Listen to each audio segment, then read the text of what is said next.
सभी को नमस्कार। आज हम सभी कक्षा 7 विषय हिंदी व्याकरण का प्रथम पाठ शब्द परिचय पढ़ेंगे। शब्दों का परिचय पढ़ेंगे। हम सभी जानते हैं कि हिंदी भाषा में वर्ण होते हैं, यानी अक्षर क ख ग घ। इनका कोई महत्व नहीं है, लेकिन जब वही अक्षर दो अक्षर मिलकर एक शब्द का निर्माण करते हैं तो उसी प्रकार दो अक्षर जब मिल जाते हैं तो वो शब्द बन जाते हैं और शब्दों से वाक्य बनते हैं। और आज हम शब्दों पर विचार करेंगे कि शब्द कितने प्रकार के होते हैं, सामान्य शब्दों के प्रकार कितने होते हैं, इसके भेद कितने होते हैं, कितने भागों में इसे बांटा गया है, ये सब आज हम इस पाठ में पढ़ेंगे। सबसे पहले हम यहाँ से शुरू करेंगे। शब्द विचार व्यक्त करने के लिए अथवा आपस में बात करने के लिए शब्दों की आवश्यकता होती है। ये हम सभी जानते हैं कि अपने मन के विचार व्यक्त करने के लिए हमें शब्दों की आवश्यकता होती है। ध्वनियों का स्वतंत्र रूप से कोई अर्थ नहीं होता। जब ध्वनियाँ स्वतंत्र रूप से होती है तो उनका कोई अर्थ नहीं होता। जब दो या दो से अधिक वर्ण आपस में मिलकर सार्थक शब्द बनाते हैं तब उनका महत्व होता है। जब दो या दो से अधिक वर्ण या अक्षर आपस में मिल जाते हैं तो उनका एक अर्थ निकल जाता है, तभी उनका क्या होता है, सार्थक जब शब्द बन जाता है तब उनका महत्व होता है। जैसे उदाहरण के लिए कुछ बताया गया है इसमें, जैसे क धन ए धन ल धन ए तो बना कल। इसी प्रकार ए क धन आ ए धन में धन ए धन ले धन ए कमल। र धन आ धन क धन ए धन श धन ए राकेश। न धन ए धन द धन ई नदी। इस प्रकार हमने देखा कि किस प्रकार जब अक्षर मिल जाते हैं, अक्षर या वर्ण जब मिल जाते हैं तो एक शब्द बन जाता है।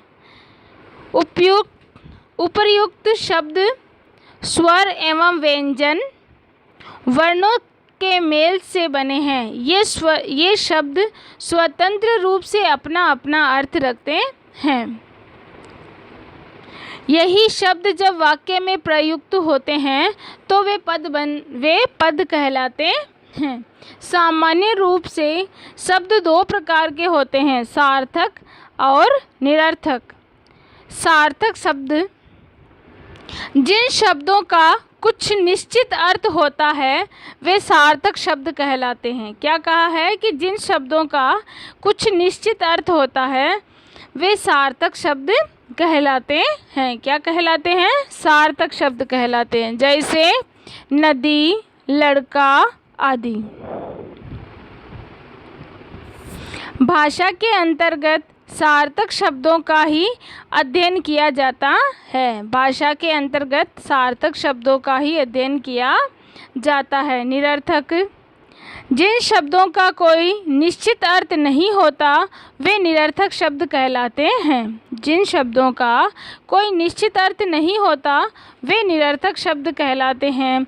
निरर्थक शब्दों का प्रयोग प्राय बोलचाल की भाषा में किया जाता है। जो निरर्थक शब्द होते हैं उनका प्रयोग प्राय हम बोलचाल की भाषा में करते हैं। जैसे उदाहरण के लिए जैसे बोलचाल, चाय वाय, पानी वानी आदि में चाल तथा वाय जो शब्द रहते हैं वो क्या है, निरर्थक शब्द है। शब्दों के भेद निम्नलिखित आधार पर किए जा सकते हैं। शब्दों के भेद निम्नलिखित आधार पर किए जा सकते हैं। व्युत्पत्ति के आधार पर, उत्पत्ति के आधार पर, प्रयोग के आधार पर आदि। व्युत्पत्ति के आधार पर शब्द भेद। व्युत्पत्ति के आधार पर 3 प्रकार के शब्द होते हैं। कितने प्रकार के होते हैं? 3 प्रकार के होते हैं। रूढ़ शब्द, यौगिक शब्द और योग रूढ़ शब्द। सबसे पहले रूढ़ शब्द, जो शब्द किन्हीं अन्य शब्दों के योग से नहीं बनते हैं तथा खंड कर देने पर निरर्थक हो जाते हैं, वे रूढ़ शब्द कहलाते हैं। वे क्या कहलाते हैं? रूढ़ शब्द। क्या कहा है? एक बार मैं आपको वापस बता रही हूँ कि जो शब्द किन्हीं अन्य शब्दों के योग से नहीं बनता, यानी किसी और अन्य शब्दों के योग से नहीं बनते हैं तथा खंड कर देने पर निरर्थक हो जाते हैं, वे रूढ़ शब्द कहलाते हैं। ये शब्द किसी विशेष वस्तु के लिए प्रसिद्ध हो गए होते हैं, जैसे काला, लाल, पानी, माता, कान, नाक आदि। यौगिक शब्द, जो शब्द अन्य शब्दों के मेल से बनते हैं, वे यौगिक शब्द कहलाते हैं। क्या कहा है इसमें यौगिक शब्द के बारे में? कि जो शब्द अन्य शब्दों के मेल से बनते हैं वे यौगिक शब्द कहलाते हैं। इस प्रकार के शब्द संधि, समास, उपसर्ग, प्रत्यय आदि से बनते हैं। इनके खंड करने पर भी अर्थ निकलता है, यानी इनके टुकड़े करने पर भी इनका अर्थ निकलता है। हमने रूढ़ में देखा, रूढ़ में क्या बताया है कि इनके टुकड़े करने से वो निरर्थक हो जाते हैं, लेकिन जो यौगिक शब्द है इनके खंड करने पर यानी इनके टुकड़े करने पर भी इनका अर्थ निकलता है। जैसे उदाहरण के लिए विद्यार्थी तो विद्या प्लस अर्थी, यानी आगे देखिए सभी, विद्यालय तो विद्या प्लस आलय, यानी कि विद्या यानी विद्या, आलय यानी घर, विद्या का घर। दूध वाला तो दूध प्लस वाला। पीलापन तो पीला प्लस पन। पान वाला तो पान प्लस वाला आदि। योग रूढ़ शब्द, ऐसे यौगिक शब्द जो सामान्य अर्थ को प्रकट न करके किसी विशेष अर्थ को प्रकट करते हैं, योग रूढ़ शब्द कहलाते हैं। अब इसकी देखो अलग ही विशेषता है।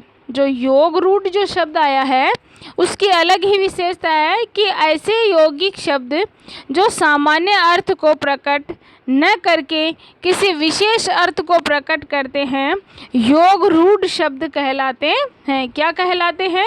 योग रूढ़ शब्द कहलाते हैं। जैसे पंख प्लस जय का अर्थ है कीचड़ में जन्मा, परंतु पंकज शब्द केवल कमल के लिए ही रूढ़ हो गया है, इसीलिए यह यौगिक होते हुए भी योग रूढ़ शब्द है। इसी प्रकार जलद, पीतांबर, लंबोदर, गिरिधारी, चारपाई, चौमासा, गणेश, मुरलीधर आदि योग रूढ़ शब्द हैं। हिंदी भाषा में उत्पत्ति के आधार पर 4 प्रकार के शब्द पाए जाते हैं। हिंदी भाषा में उत्पत्ति के आधार पर कितने प्रकार के? 4 प्रकार के शब्द पाए जाते हैं। तत्सम, तद्भव, देशज और विदेशी। सबसे पहले है तत्सम। संस्कृत भाषा हिंदी भाषा की जननी है। संस्कृत भाषा हिंदी भाषा की जननी है। संस्कृत भाषा के वे शब्द जो बिना किसी परिवर्तन के हिंदी भाषा में प्रयुक्त होते हैं तत्सम कहलाते हैं। संस्कृत भाषा हिंदी भाषा की जननी है। संस्कृत भाषा के वे शब्द जो बिना किसी परिवर्तन के हिंदी भाषा में प्रयुक्त होते हैं तत्सम कहलाते हैं। जैसे अग्नि, अंध, आशा, दुग्ध, चंद्र आदि। तद्भव, तद्भव शब्द संस्कृत भाषा से हिंदी भाषा में आते आते जिन शब्दों में थोड़ा बहुत अंतर आ जाता है वे तद्भव शब्द कहलाते हैं। क्या कहलाते हैं? तद्भव शब्द कहलाते हैं। जैसे आग, दूध, चांद, खेत, ऊंट, कुआं, घर आदि। देशज शब्द, जो शब्द विभिन्न क्षेत्रों के ग्रामीण जन समुदाय द्वारा निर्मित होकर हिंदी की बोलियों के माध्यम से हिंदी भाषा में आए हैं, वे देशज शब्द कहलाते हैं। क्या कहलाते हैं? देशज शब्द कहलाते हैं। इन्हें क्षेत्रीय शब्द भी कहा जा सकता है। क्या कहा जा सकता है? क्षेत्रीय शब्द भी।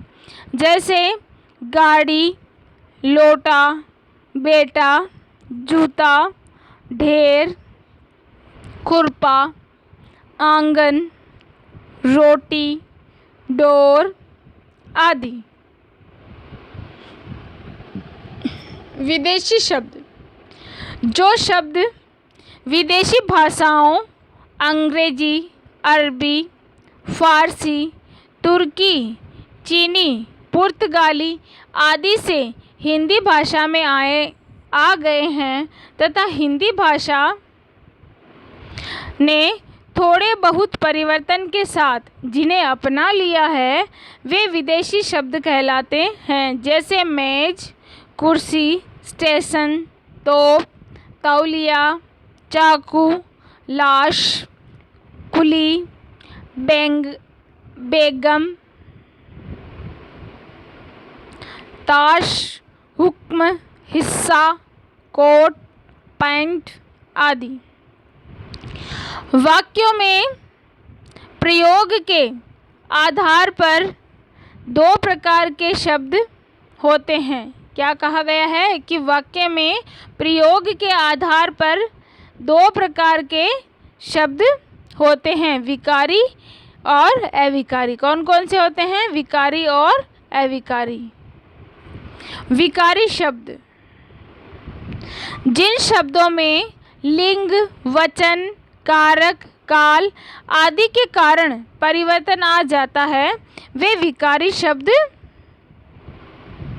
कहलाते हैं। क्या कहा गया है? क्या परिभाषा इसकी? कि जिन शब्दों में लिंग, वचन, कारक, काल आदि के कारण परिवर्तन आ जाता है, वे विकारी शब्द कहलाते हैं। संज्ञा, सर्वनाम, क्रिया, विशेषण विकारी शब्द है। इनमें प्रयोग के आधार पर परिवर्तन आ जाता है। जैसे उदाहरण से हमें बताया है, जैसे संज्ञा लड़का है तो इसमें लड़के, लड़कों, लड़की। सर्वनाम तुम है तो इसमें देखिए तुम्हारा, तुम्हारे, तुम्हारी। इसी प्रकार क्रिया है तो जाता क्रिया है, जाता है तो इसमें देखिए जाएगा, जाएंगे, गए। विशेषण, विशेषण काला है तो काले, काली आदि। अविकारी शब्द, जिन शब्दों में लिंग, वचन, कारक, काल आदि का कोई प्रभाव नहीं पड़ता है तथा वे एक ही रूप में प्रयुक्त होते हैं, वे अविकारी शब्द कहलाते हैं। इन्हें अव्यय भी कहते हैं। क्रिया विशेषण संबंध बोधक, समुच्चय बोधक, विस्मयादि बोधक शब्द अविकारी शब्द है। जैसे जल्दी, धीरे, किंतु, पीछे, आह, हाय आदि।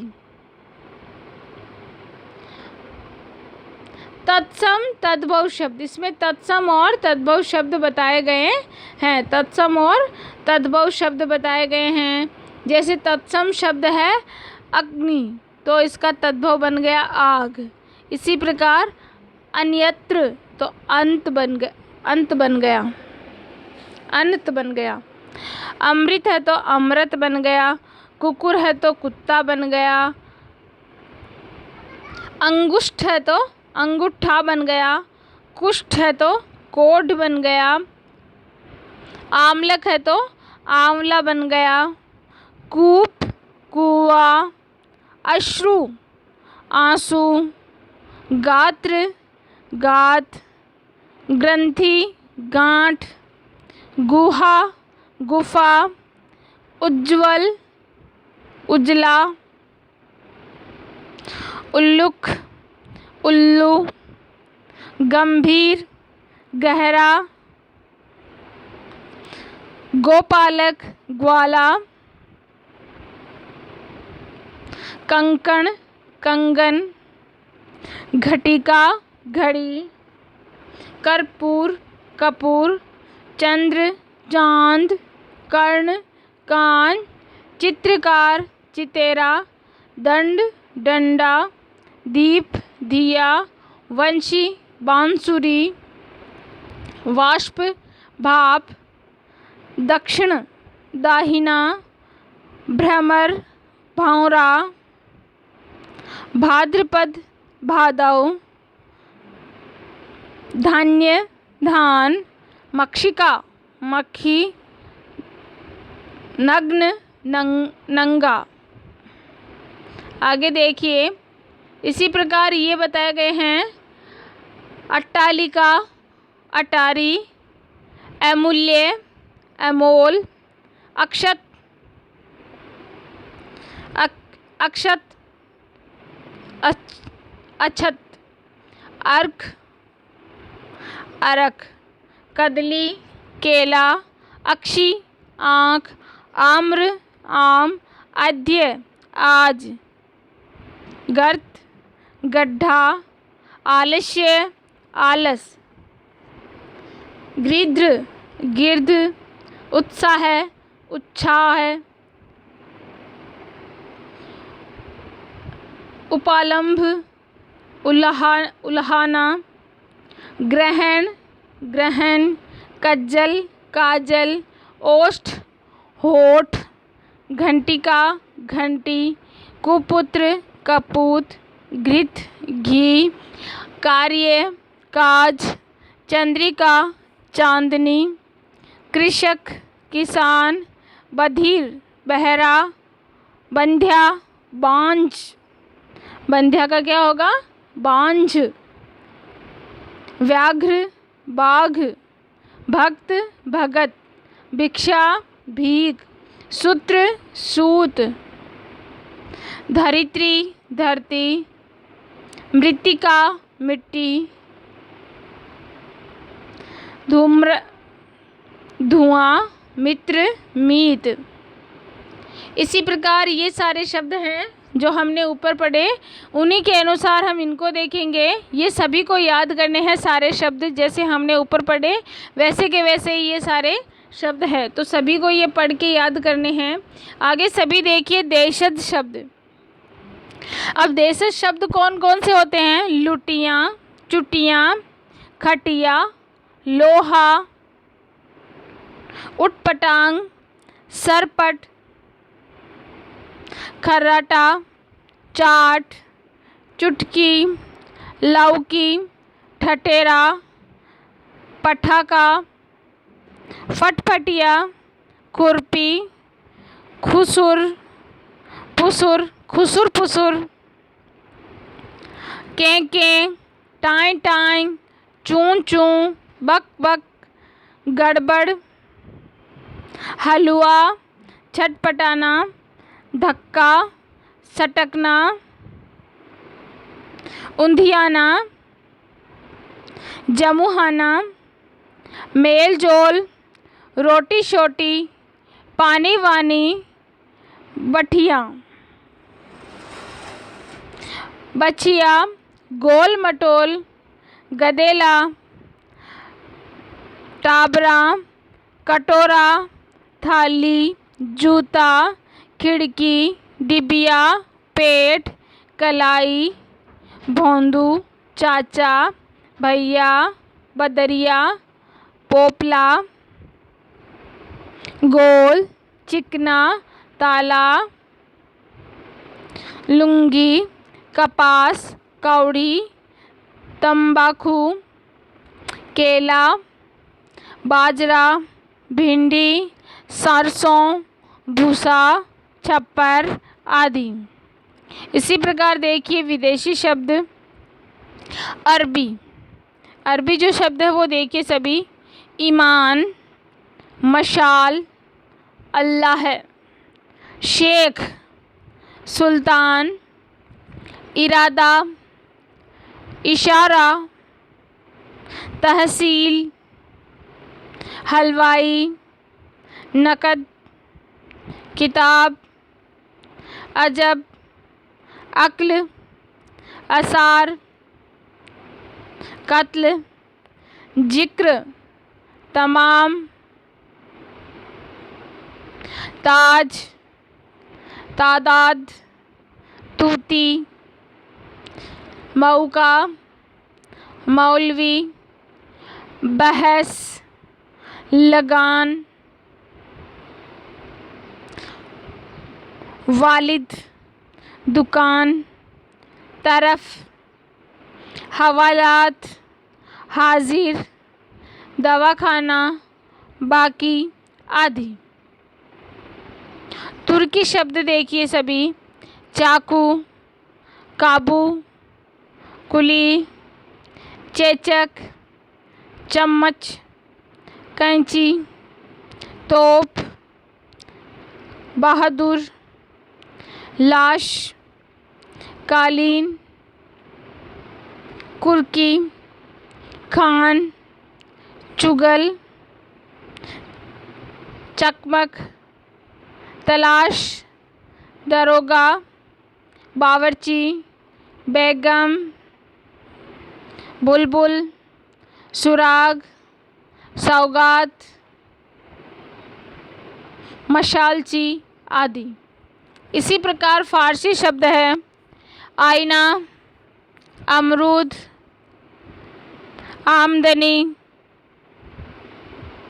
आइंदा, आसमान, उम्मीद, कारीगर, कबूतर, गवाह, खामोश, जलेबी, किशमिश, जुकाम, खुराक, खुश,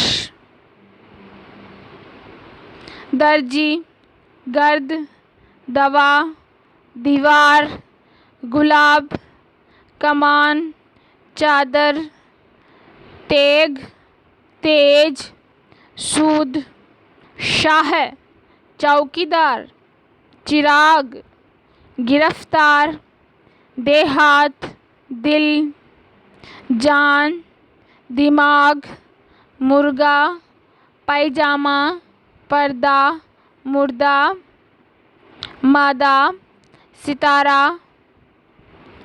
याद, शिरा, यार, शराब, रोगन, शादी, वापस, राह आदि। इसी प्रकार अंग्रेजी शब्द देखिए स्कूल, इंस्पेक्टर, अफसर, April, office, inch, engine, spirit, company, overcoat, calendar, commission, camp, committee, college, tuition, cocoa, गिलास, कूपन, डबल, बिल्टी, रसीद, रपट, rail, cigarette, magistrate, press, photo, button, doctor, dairy, professor, professor,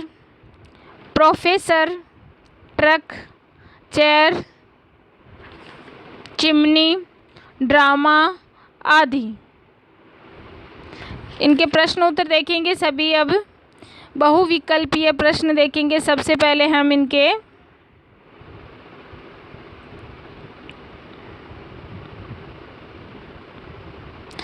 प्रश्न उत्तर हम अगले भाग में करेंगे।